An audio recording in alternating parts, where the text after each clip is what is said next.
Thank you, Mr. Chairman.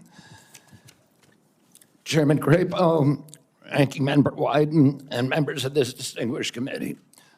I'm humbled to be sitting here today as President Trump's nominee to oversee the U.S. Department of Health and Human Services.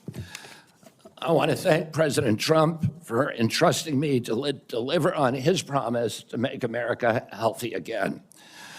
I also want to thank Cheryl and Kik and Bobby and all of my other children who are here today and all the many members of my large extended family for the love that they have so generously shared. Ours has always been a family that has been involved in public service, and I look forward to continuing that tradition. My journey into the issue of health began with my career as an environmental attorney, working with hunters and fishermen and mothers in the small town in the Hudson Valley and along the Hudson River. I learned very early on that human health and environmental injuries are intertwined. The same chemicals that kill fish make people sick also. Today, Americans' overall health is in grievous condition. Over 70% of adults and a third of children are overweight or obese. Diabetes is 10 times more prevalent than it was during the 1960s. Cancer among young people is rising by 1 or 2% a year. Autoimmune diseases, neurodevelopmental disorders, Alzheimer's, asthma, ADHD, depression, addiction, and a host of other physical and mental health conditions are all on the rise, some of them exponentially. The United States has worse health than any other developed nation, yet we spend more on healthcare, at least double, and in some cases triple, as other countries. Last year, we spent $4.8 trillion, not counting the indirect costs of missed work. That's almost a fifth of GDP. It's tantamount to a 20% tax on the entire economy. No wonder America has trouble competing with countries that pay a third of what we do for health and have better outcomes and a healthier workforce. But I don't want to make this too much about money.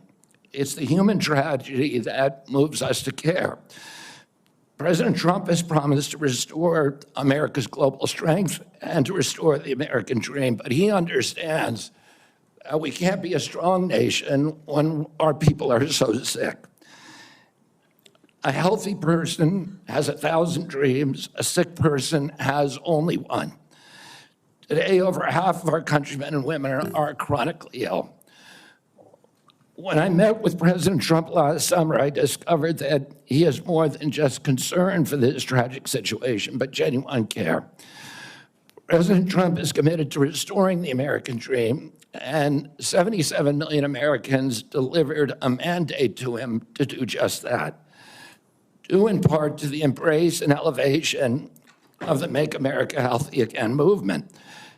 This movement, led largely by Maha moms from every state, you can see many of them behind us today, and in the hallways and in the lobbies, is one of the most transcendent and powerful movements I've ever seen. I promise President Trump that if confirmed, I will do everything in my power to put the health of Americans back on track. And I've been greatly heartened to discover a deep level of care among members of this committee, too, both Democrats and Republicans. I came away from our conversations confident that we can put aside our divisions for the sake of a healthier America. For a long time, the nation has been locked in a divisive healthcare debate about who pays. Well, when healthcare costs reach 20%, there are no good options, only bad ones. Shifting the burden around between government and corporations and insurers and providers and families is like rearranging deck chairs on the Titanic. Our country will sink beneath a sea of desperation and debt if we don't change the course and ask why are healthcare costs so high in the first place. The obvious answer is chronic disease. The CDC says 90% of healthcare spending goes toward managing chronic disease. which hits lower-income Americans the hardest. The president's pledge is not to make some Americans healthy again, but to make all of our people healthy again. There is no single culprit in chronic disease. Much as I have criticized certain industries and agencies, President Trump and I understand that most of their scientists and experts genuinely care about American health. Therefore, we will bring together all stakeholders in pursuit of this unifying goal. Before I conclude, I want to make sure the committee is clear about a few things. News reports have claimed that I'm anti-vaccine or anti-industry. I am neither. I am pro-safety.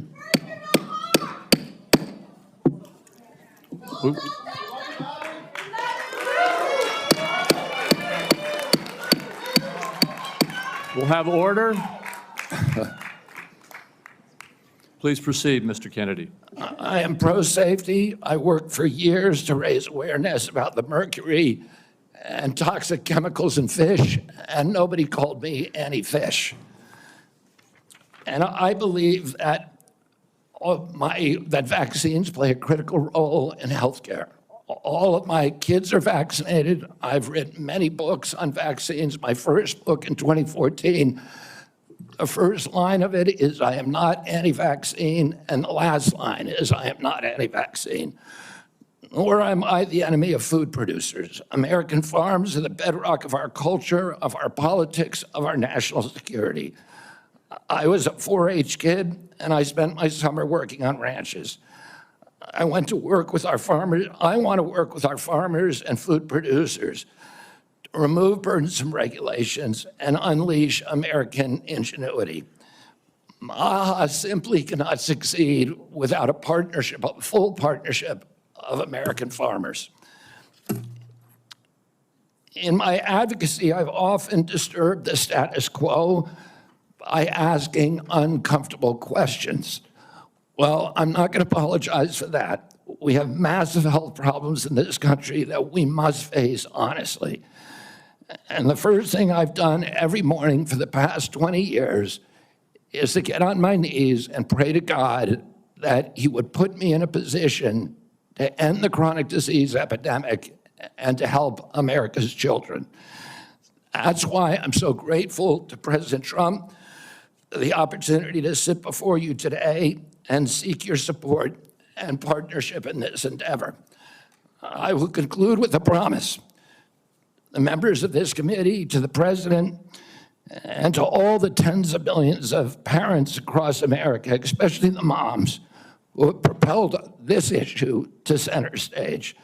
Should I be so privileged as to be confirmed, we will make sure our tax dollars support healthy foods. We will scrutinize the chemical additives in our food supply. We will remove financial conflicts of interest from our agencies. We will create an honest, unbiased, gold standard science at HHS, accountable to the president, to Congress, and to the American people. We will reverse the chronic disease epidemic and put the nation back on the road to good health. Thank you.